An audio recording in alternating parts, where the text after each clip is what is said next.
អូអូละโนអូละเนยเอาពុកអើយ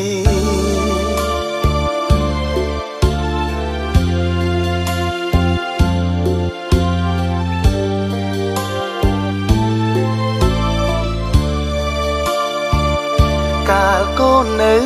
តូចគ្រួសារយើងខ្វះខាតណាស់ពុំចេញធ្វើការក្រៅផ្ទាំងបានប្រកាសខ្លាំងយកមកឲ្យម៉ែចិញ្ចឹមបីបាច់ទោះមិនច្រើនក៏អាចរស់ដែរកូនចាំមិនដែលភ្លេចទេ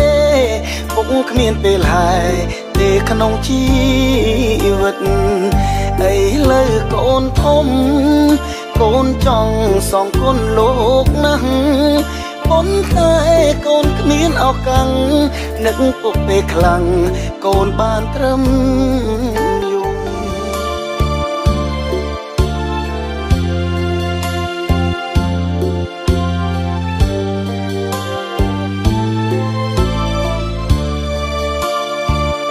កាលកូននៅតូចគ្រួសារយើងខ្វះខាតណាស់ពុំចេញធ្វើការក្រៅផ្ទាំងបានប្រកាសខ្លាំងយកមកឲ្យម៉ែចិញ្ចឹមបីបាច់ទោះមិនច្រើនក៏អាចរស់ដែរកូនចាំមិនដែលភ្លេចទេពុកគ្មានពេលហើយទេក្នុងជី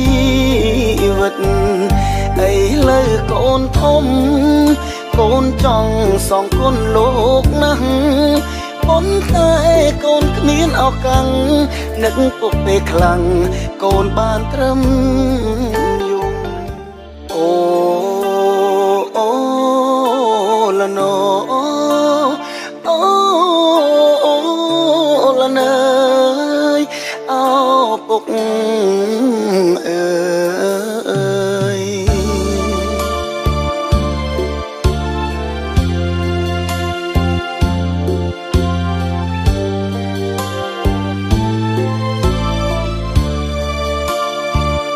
កាលកូននៅតូចគ្រួសារយើងខ្វះខាតណាស់ពុំចេញធ្វើការក្រៅផ្ទាំងបានប្រកាសខ្លាំងយកមកឲ្យម៉ែចិញ្ចឹមបីបាច់ទោះមិនច្រើនក៏អាចរស់ដែរកូនចាំមិនដែលភ្លេចទេពុកគ្មានពេលហើយទេក្នុងជីវិតឥឡូវកូនធំកូនចង់សងគុណលោកណាស់ប៉ុន្តែកូនគ្មានឱកាសនឹកពុកពេលខ្លាំងកូនបានត្រឹមយំ